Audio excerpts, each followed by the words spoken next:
Hello everyone.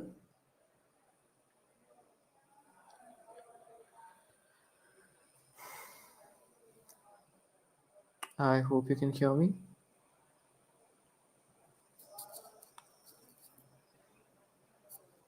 KP, can you hear me?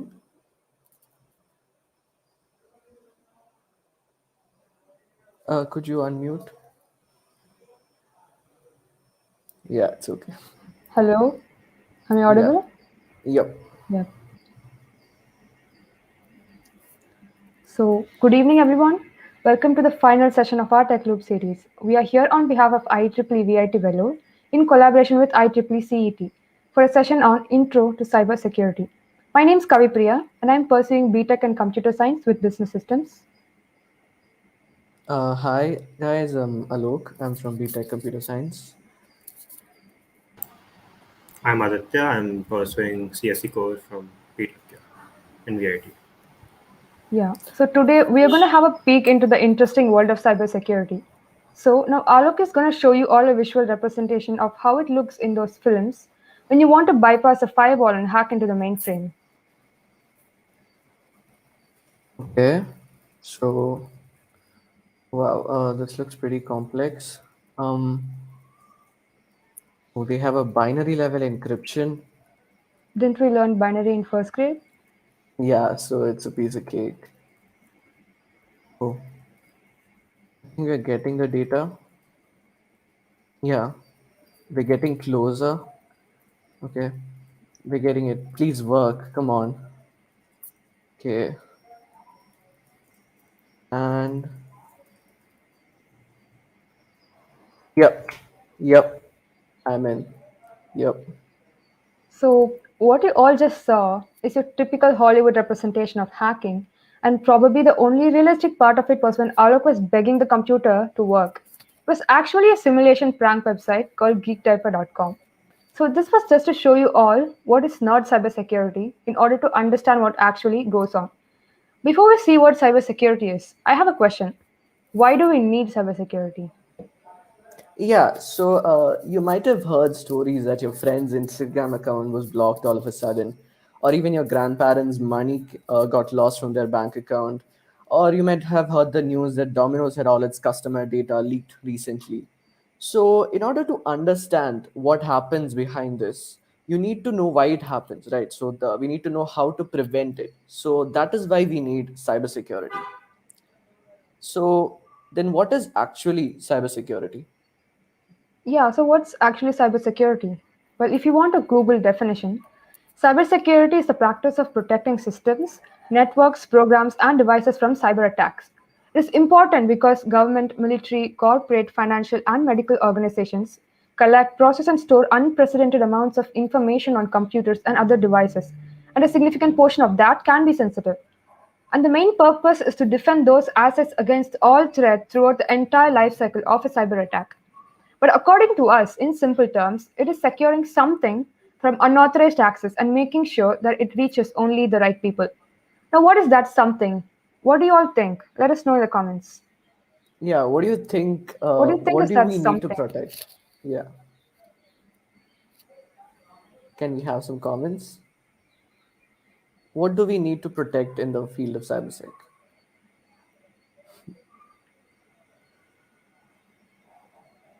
Okay, let me show you some examples, right?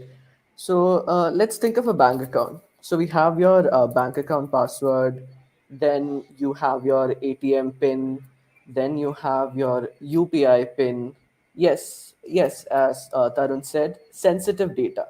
All these are some sort of a data that we need to secure, right? So all these ATM pin, the bank account, the again your UPI pin, all these are eventually it turns out to be data. So data is what we need to secure.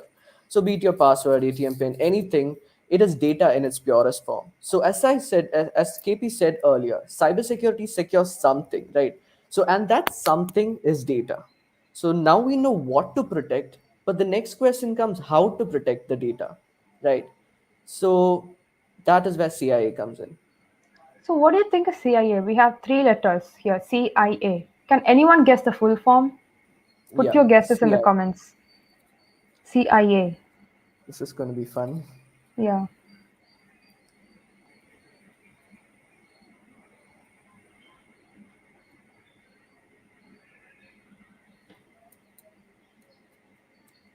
CIA.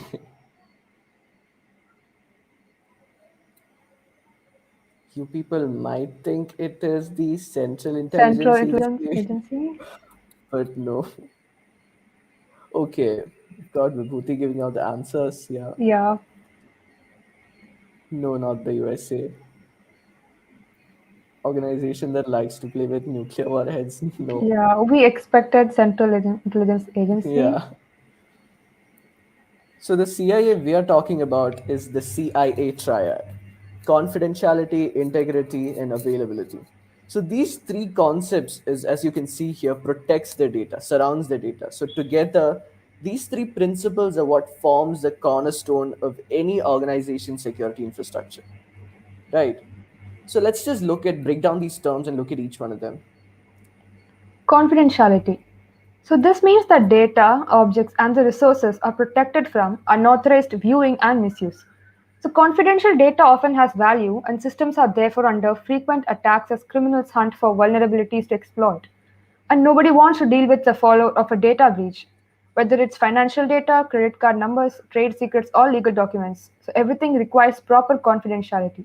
And next, we have this term called integrity. Yeah.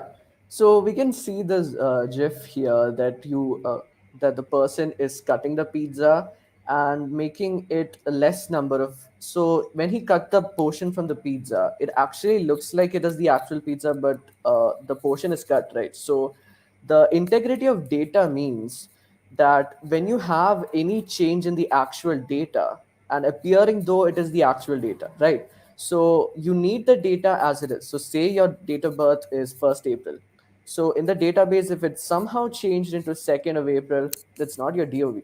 So you need that data as it is, that 1st April as it is. So that is what is the integrity of data. The next term is availability of data. So this is the final component of the CIA triad, and it refers to the actual availability of your data.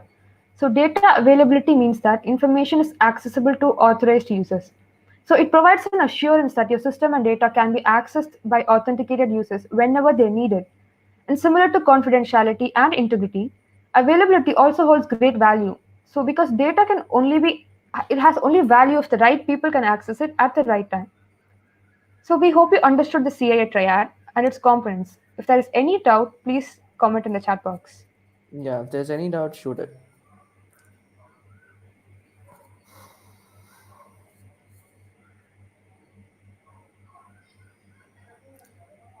Okay. So we learned about CIA and now we know that how important data is. Now let's move on So, to what is hacking. so now that we understand the importance of data, let's look at how it is exploited. So simply put, hacking is the unauthorized access to or control over computer network security systems for some kind of illicit purpose.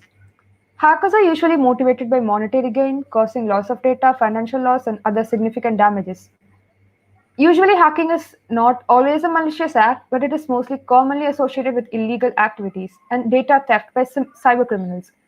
So, to better describe hacking, we need to understand hackers. So, who does the hacking? Yeah, who does the hacking? Can we see some interesting comments?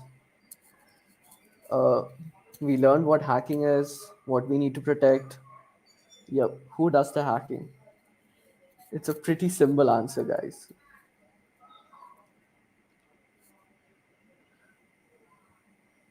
It's just yeah, it's just Yeah. hackers, right.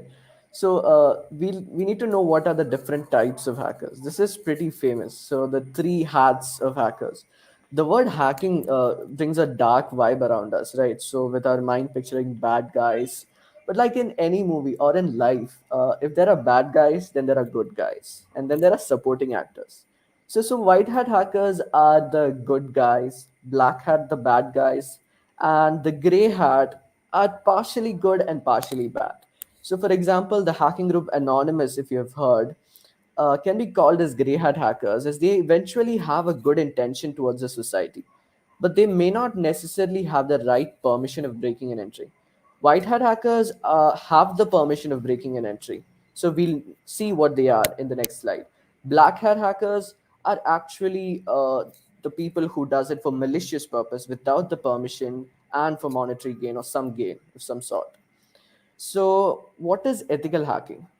Ethical hacking is the part of white hat hackers, right? So, we, with permission, we try and break into a system to know its security vulnerabilities and report it. Report it, write a proper report, and report it to the agency so that this can be blocked. This cannot be used by black hat or gray hat hackers.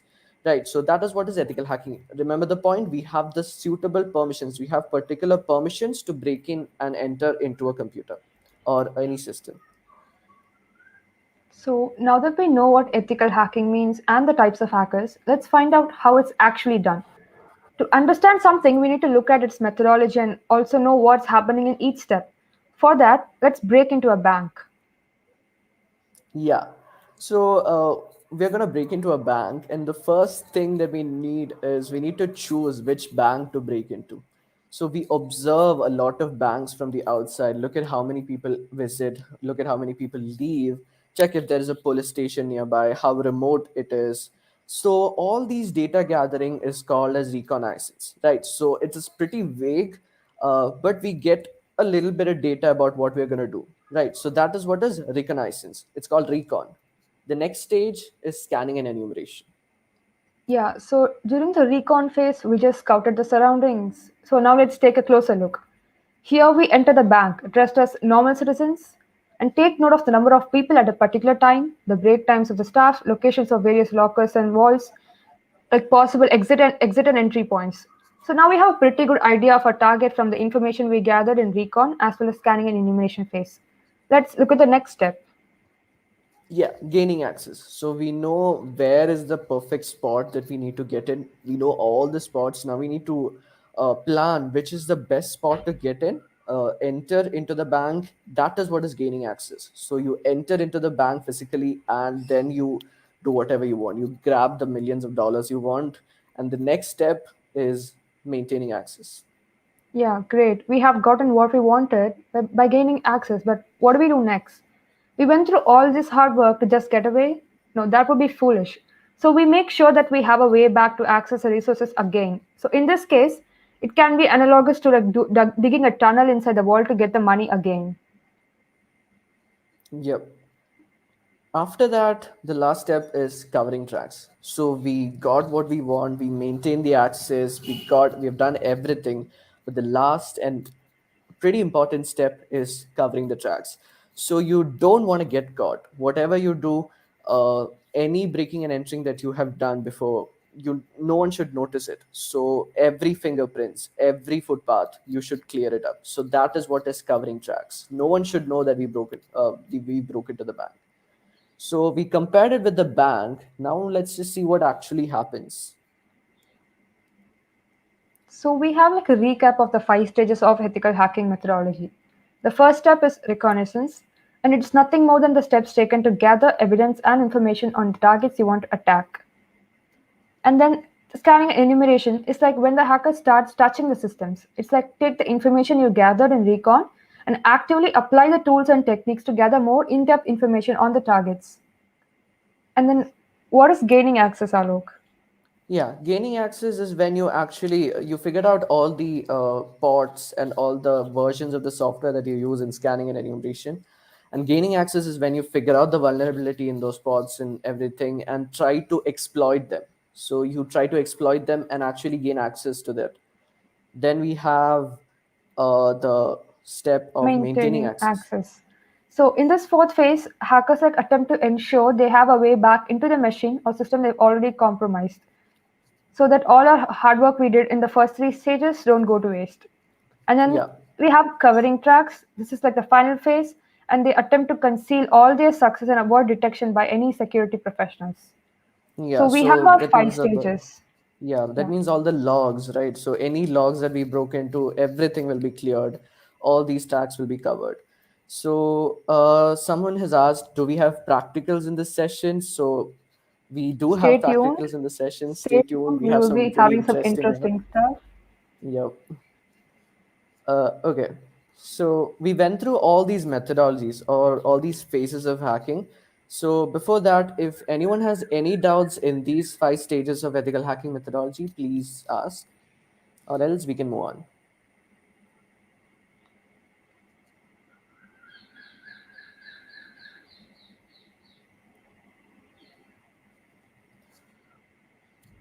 I think we can move on.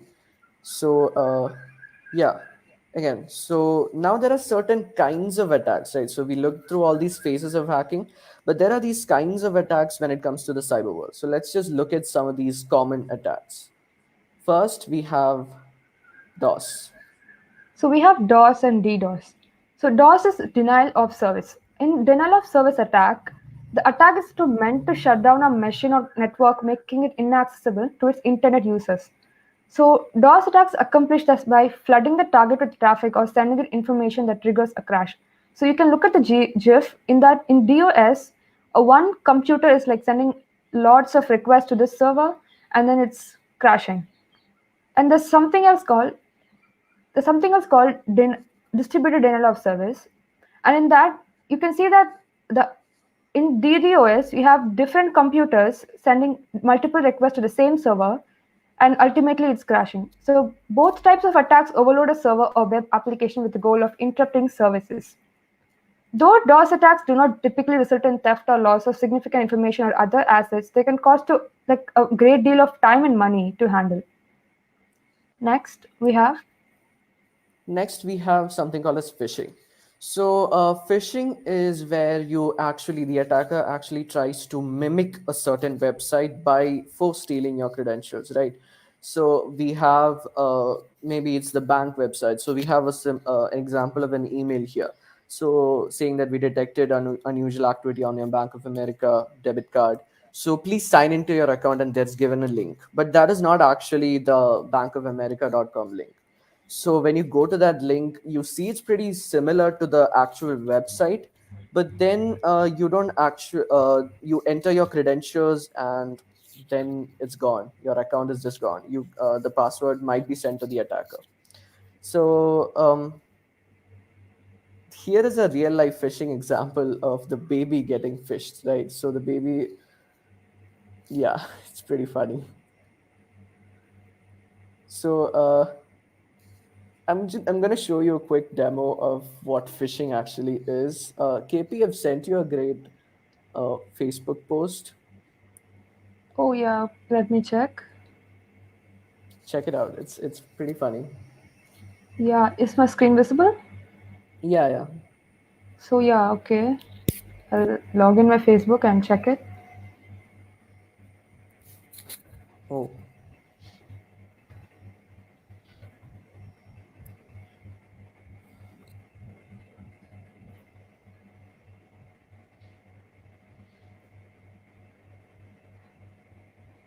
Okay. okay. Yeah, I've You're in logged the in. Yeah. Facebook. Yeah. Nice. Yeah. Okay. So Now what were you showing me? let me just share you my email. Right. Okay. I've got your password. Oh, come on, KP. That's not your password. Wait, how did you get my what? Yeah. So that was Okay. actually a phishing page. So what happened was I sent a link that I created, a sample phishing page where there is a Facebook login. And it was not actually Facebook, right? So when you saw that link on the top, you should have guessed it. It was not actually facebook.com. So now I have your email and your password. I had a script to fetch that password and send it to my email address. So that was what it is, right?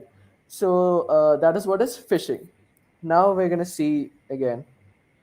Let's go back to the slides and the next one, man in the middle. Yeah, so man in the middle attack. So the name is pretty self explanatory. So let's look at a small example.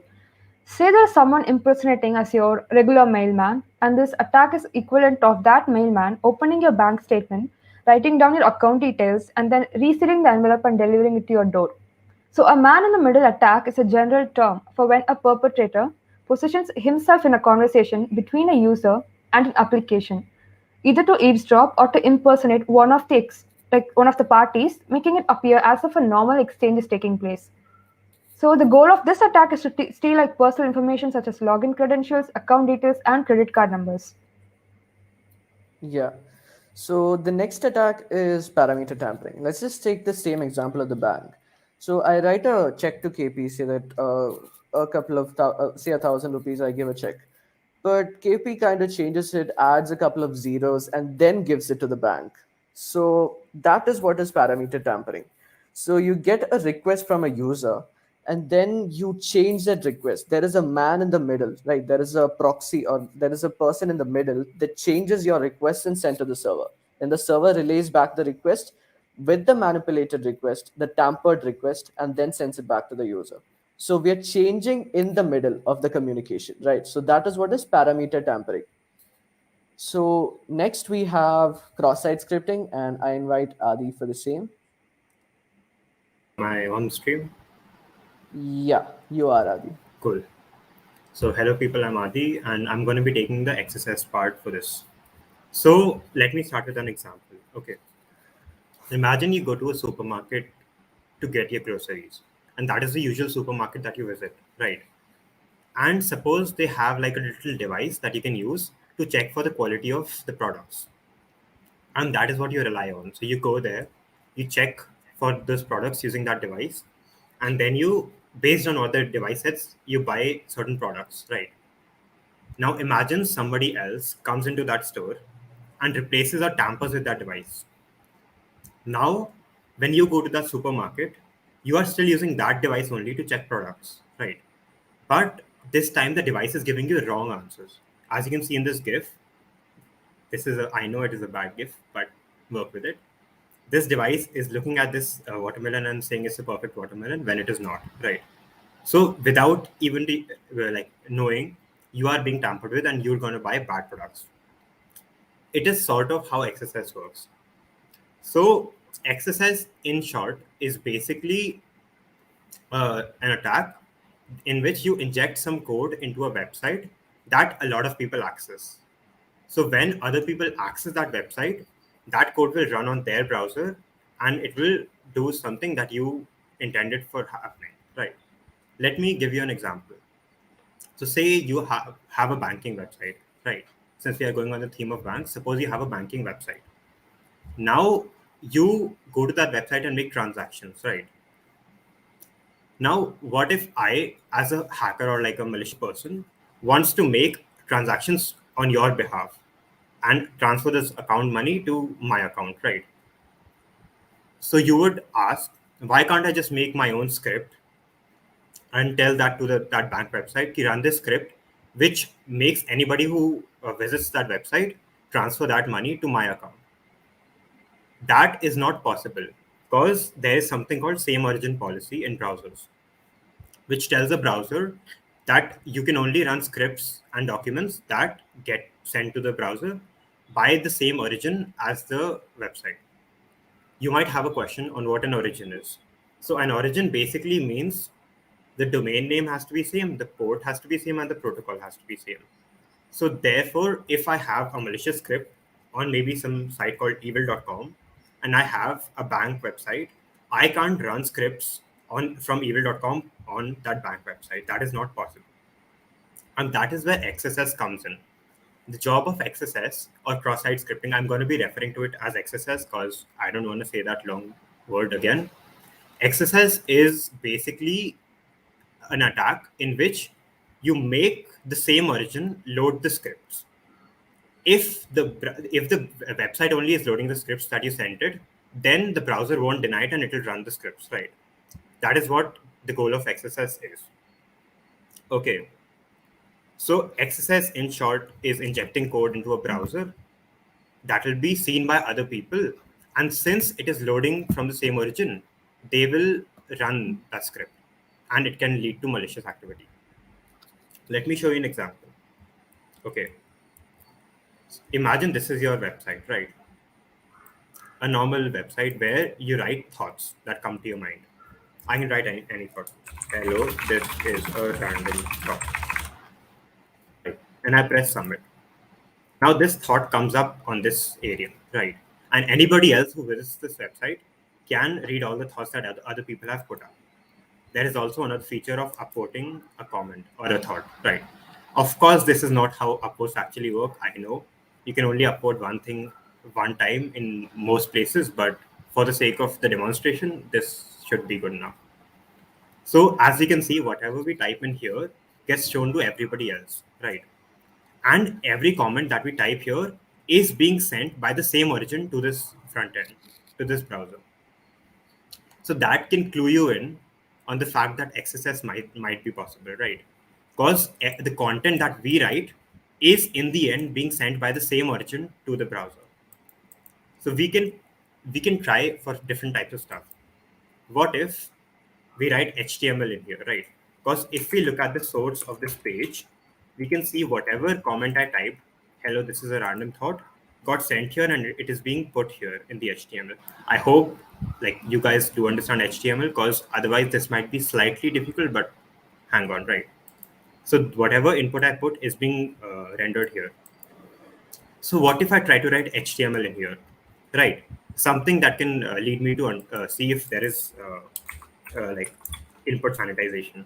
What I mean by sanitization is that if I try to type HTML in here, it is trying to clean it up so that it doesn't actually render direct HTML, right? So let me try an h1 tag, h1 test, right? Now, if this website is not sanitizing our input, we shall see a visual change, right? Because as you know, h1 tag is meant to change how the text looks. If we run this, we do see that this comment looks different from everything else, right? So, okay, if we check the source of this page, we do see that the h1 tags we did right are actually working on this piece of text, right? So that does tell us that this website is not sanitizing at least the Angular braces that are needed for HTML, right? Maybe let's try something else, right? Maybe let's try loading image tags. Why not we find an image online that can be rendered? Small image, random, who cares? We'll just find a random image and try to render it on this page, right? Let's have any random tiny image. Sure, this looks nice. Open image in new tab. Oh my god, that's a big one. Let me find a small one. Open image in new tab. I don't care, okay? We'll just take this log thing. So now, let us try to put an image in this. Cool. I know this is very big, but oh well. Basically, I've put an image src tag with the image URL, right? And those of you who know HTML should understand that this should, in theory, show the image on the page if it actually works. We press submit, and we actually see that the image is getting rendered. So now we are almost sure that, okay, this website is pretty much not sanitizing our input at all. And since it is not sanitizing our input, we can try for further stuff. So there is a tag in HTML called script tag, right? And whatever goes in between these script tags is run as JavaScript on the website when it loads. Now this is very dangerous. Why? Because JavaScript that runs in here can do a lot of stuff. And therefore we have to add a lot of restrictions to our website to make sure what we run here is not harming the website in any way. Usually same origin policy does prevent this, because you can't run scripts from other domains and other like origins on your origin, right? So we can't just put any random script. But in this case, since we are inputting data that is being loaded by the same origin, maybe the script tag is not being sanitized. Let us try for it. The most common way to check if a script tag is working is alert one. What the alert function does is basically it takes whatever input we give inside here and it shows it as a pop-up box at the top. And this is a very visual clue to seeing if our script tags work. Because no matter where you are on a page, if there's a very big page like Amazon or something, there is a lot of content to go through. So it is a very easy way to see if your input worked, right? Suppose we press submit. Now you see we get this pop-up. And whenever I load the website, you see this comment. It's not showing because it's HTML. It's not rendering text. Whenever I reload the website, I am getting this pop-up box. So that gives me a very big clue to my script tag working. I'm going to remove this script tag from the page so it doesn't get annoying, because you've seen every time I reload it, it shows that. So I'm just going to remove that. Cool. And that comment should be gone. But yeah, now we know our script tag is working. There is another thing, another good practice of checking something like document.domain instead of just alert one, because there are reasons why even alert one doesn't guarantee an XSS to work, but that is beyond the scope of this. Okay. So now we know the script tag is working and we have an alert one working, right? So we are almost like we are certain that XSS is working on this website. So now what can we do with XSS? Let us try. So you have this upvote feature, right? Let us try to break this. So let us see what the code says. We see that the upvote button is basically a font awesome icon. We don't have to worry about what that is, but basically this little piece of code is showing this upward arrow, right? Which when we click on, it runs this anchor tag. The anchor tag has an on click, which runs this function whenever we click on it, right? So this function is meant to give the give like a call to this upward function that increases your upvotes. And if we see this upvote function, it basically makes a get request to the backend that asks you to upvote an ID, like the comment of a given ID. Now I know, for those of you who know your stuff, that you can just call this API externally and just call it repeatedly to increase upvotes. I know, but that is not the point of this, right? In most cases, in an actual situation, you won't have like just an API to call to increase upvotes. And in most cases, you won't be able to upvote the same comment multiple times, which is there in this case, right? So now we have a function that can upvote a comment, right? Which is written in JavaScript. So what happens if we just take this function, for example, for the first comment, yeah, I got nothing, voila, and we put that in script tags. Now, whenever the page reloads, this will be called, right? Whenever somebody visits this page, this function will be called. And what this function does is it upvotes the first comment. And I think you can see where this is going. Anybody who visits my website will automatically upvote the first comment without them even knowing it. That's why you can see XSS is more of a client-based attack. It is doing something on the client side for other people that they don't even know about. Right. So let me try it. I submit this and I can see the upvotes just keep going up. I'm going to try to stop this in case, yeah. The upvotes just keep going up. So we have a successful XSS attack. Anybody who visits this website will automatically upvote this. And this is very similar to a situation that happened on Twitter in 2014, I think. Yep, 2014. So somebody wrote this payload on Twitter. They inserted a script tag, gave it a class of XSS, and then they called this XSS class, went up the div tree, went to the retweet button, and then clicked it using JavaScript. Now, whenever somebody opens Twitter and finds this post, they automatically retweet it. They don't even know that they're retweeting it, they just retweet it. And what this creates is a self-retweeting tweet. It just retweets from person to person and spreads very, very fast. I think within 14 minutes, this single post had around 80,000 retweets, which is crazy, right? And so that is how XSS can be harmful. You can have XSS in banking and all. People can make transactions from your accounts. There is a lot of stuff you can do. It is also very common because wherever you can input stuff, there is a potential for XSS. But yeah, that is it from me. I can hand it back to Alok and Kavipriya to continue. Yeah, so that was really good, right? We saw some interesting things. Um, so thank you, Adi. It was a great demo. So let's move on to something called as SQL injection, right? So do you guys know what is SQL? SQL is not a programming language. It is something called as a structured query language. Let's break it down. So, where is all our data that we need to protect stored? Can anybody guess? Where is our data that we need to protect? We know in the earlier slides we saw what we need to protect. That is data and where it is stored. Yeah, it is something called as databases. So now what is inside these so-called databases? Right. So in this databases, in simple terms, it's just tables. They can be called as relations in a relational database structure. But yeah, simply tables that look like this.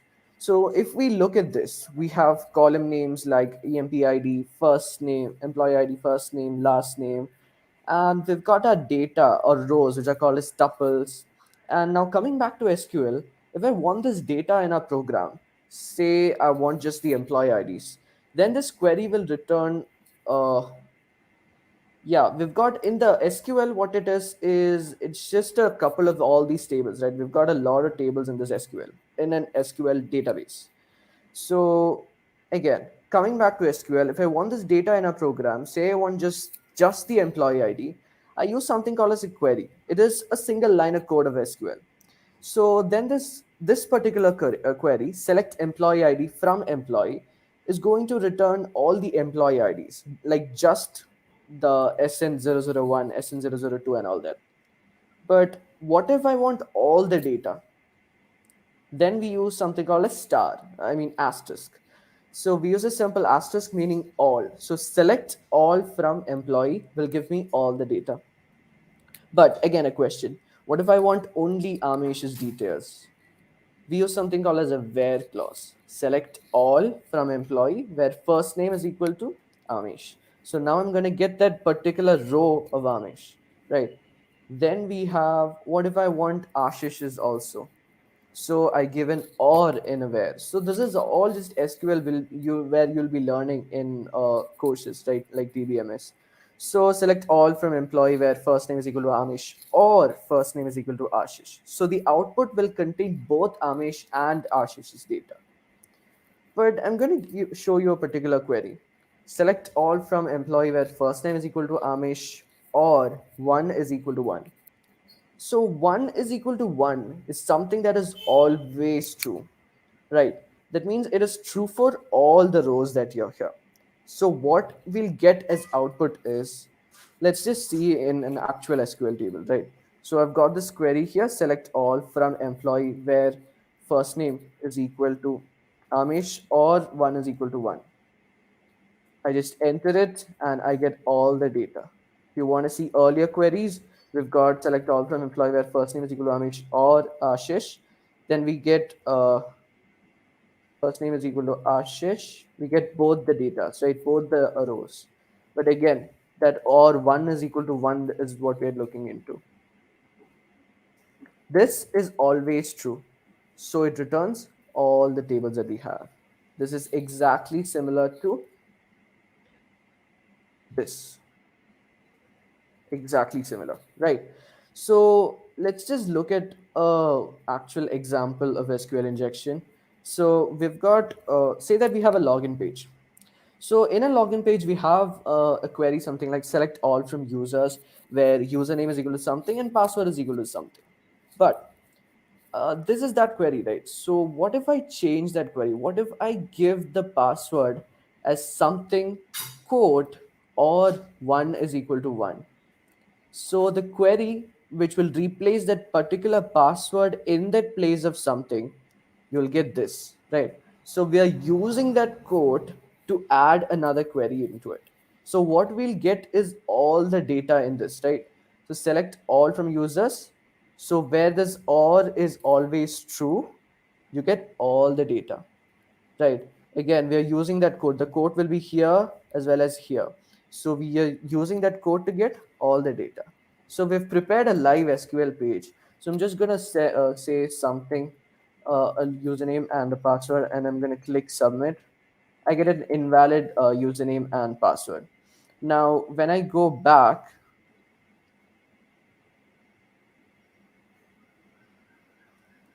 so when I go back, we can see again, I'm not getting an invalid username. I'm getting an invalid username and password. Let me just change this password column so that you can see what I'm typing there.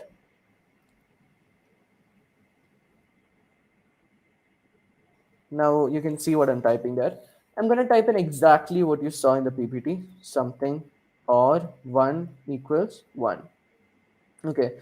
I don't even know if I have a username called Alok, but I have a query there. I'm performing an SQL injection there. Now I'm going to click on submit, and I've got all the details. All the details that I want are here. The admin, the user ID, my password, again the user ID, the password of KP. I've got everything, the admin, the password, the first name, all the details. I get it. So this is what is SQL injection. So how do we sanitize this? So again, as Adi told in XSS, we need to sanitize the user input, right? So we need to prevent, in order to prevent this, we have to sanitize. We've got to check whatever the user inputs, make sure it's not a query. Even if it's a query, make sure it's not executable, and all that needs to be prepared. So again, back to the slides. That's all about SQL injection. Now we have something called as social engineering. Yeah, social engineering. You listen to these terms separately, social and engineering. So, together, it is like a manipulation technique that exploits human error to gain private information like valuables. So, in this kind of cybercrime, it's called like human hacking scams that tend to lure unsuspecting users into exposing data, spreading malware infections, or like giving access to restricted systems. So these kind of attacks can happen like in online, in person, also other interactions. It's basically like using psychological manipulation to trick users into making security mistakes or giving away sensitive information. This can be imagined like equivalent to your friend manipulating you into giving away your answers. So it'll be like a social engineering at a smaller scale. So Yeah. next we have I mean, an example prevention. of Yeah. social engineering you can see here is when I sent that Facebook link to KP and she clicked on it. So Yeah. that is how I just social engineered KP like 10 minutes back. Yeah. So the tools and technologies. Now we saw what all the methodologies are and everything. Now we're going to see some of the actual tools that is used here. So can anybody say which all are these tools? Have you heard about these? You might have heard the first one in the slide. It's pretty famous. Kali Linux. Yeah, Kali. Kali Linux is the operating system that has a ton of tons of tools that you can use for hacking, right? So all these tools like burp suite, metasploit. So burp suite is something that is used for parameter tampering, as you heard earlier, and then there is metasploit, which has tons of exploits ready to exploit. And then there's something called beef is browser exploitation framework, can be used for social engineering. And again, there is the SE toolkit, which is social engineering toolkit, where you can actually use to send spoof emails and create phishing pages like the one you saw earlier. And then there is SQL map, which can be used for SQL injection. So all these tools, just Google about them if you are interested, then learn about them. It's really cool. So our next point. So now that we have seen lots of cyber attacks, methodologies, the tools, the technologies, so as users, the most important thing that we need to know is how to prevent us from these attacks. So what do you all think we can do to prevent ourselves? Like what is your general idea of prevention from getting attacked? Yeah, how do you not fall for these pranks or something?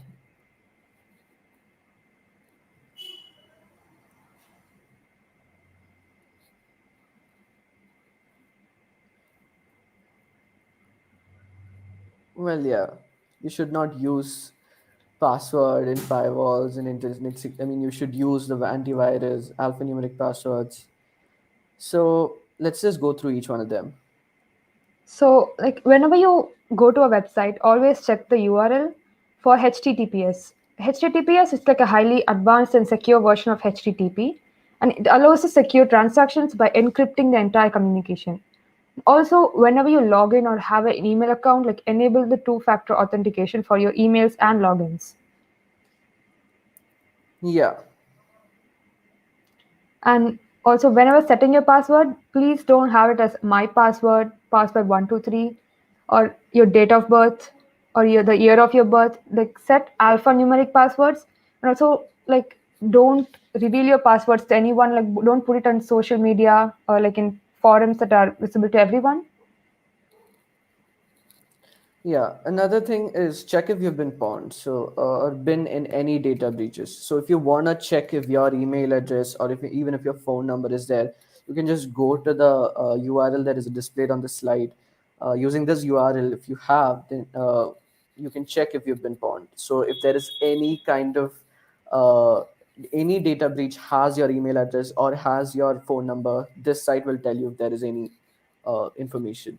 So if you have been pawned, then change your password and make it more secure immediately. If you don't, again, still keep on changing your passwords at regular intervals. Like, to ensure that you don't forget your passwords, like use secure password managers like one password and Bitwarden, and do not save your passwords in Google, and don't write it in notes and like sticky notes and put it in near your laptop. Don't do that. Have secure password managers. Yeah. And don't give out your email address in all the sites. Think before you give out your email address. We recommend using something like temp mail. You can just Google it, temporary mail. So you can use this to create a quick site in any site, and just you'll get the mail right there. So just Google for temp mail and make use of it. So now that we learned all this, like if you'll be obviously eager to know what I can do more. So you can have some certifications. There are lots available on the internet. We have certified ethical hacker. We have lots of courses. You can study and then get certified to have a validation. Like you can go for all these courses showed here. Yeah. Yeah, then we have the careers in cybersecurity. There are a lot of these maybe jargons to you: web application pen tester, mobile app pen tester, then bug bounty. So bug bounty is pretty famous. So actually, organizations pay people if you to find out bugs in their softwares. There are famous sites, famous organizations like Facebook, Google, Microsoft have all these bug bounty programs where when you actually discover a bug in one of their products and send them an actual bug report, they might pay you if it is a high risk bug that you found out. So that is what is bug bounty. There are a lot of these: kernel hacker, cryptography, steganography, DevSecOps. So if you're interested in any one of them, just Google it, and we'll be providing the sources at the end of the session. So stay tuned. So in this session, I hope you got rid of all your stereotypes of what is a cybersec or what is a hacker and everything. So I think we gave you a pretty good understanding. Cybersecurity is like a very improving field. So there's so much scope for everyone. And if you're eager to learn more, we'll be providing you with resources that you can start with and courses and YouTube channels that you can refer to. And Yeah. if you have any doubts, like feel free to put it in the comments. So what is Shubham has asked, what is hardware hacker? Tesla. So yeah, hardware hacker is basically when you instead of using software tools, you actually break into the system using some sort of hardware, right? So like a Raspberry Pi, or changing the embedded system, or any kind of that approach is what is a hardware hacker. Any other doubts, just shoot it.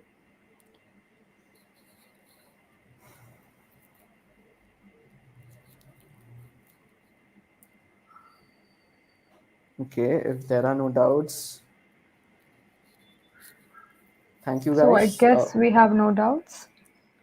Yep. So thank you so much everyone for tuning in. We have reached the end of our Techloop series. We hope you all had so much fun while exploring 5 interesting technical domains, and this helps you begin with your favorite domain. Yeah, so this was the end of our Tech Loop series of the 5 Tech Loops that you saw.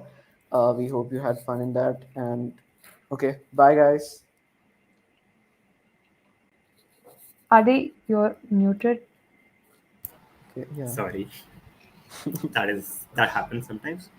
All I'm saying is you will find all the links to our social media in the description. Okay. And if you've missed any of our Tech Loop sessions, or maybe you joined late for this one, you'll find all of these on our YouTube channel. So watch out for those. And if you want any of the further sessions that we have, they will all be on our YouTube channels. So just watch out for that. Thank you for tuning in. Bye bye. Bye bye. Bye, everyone.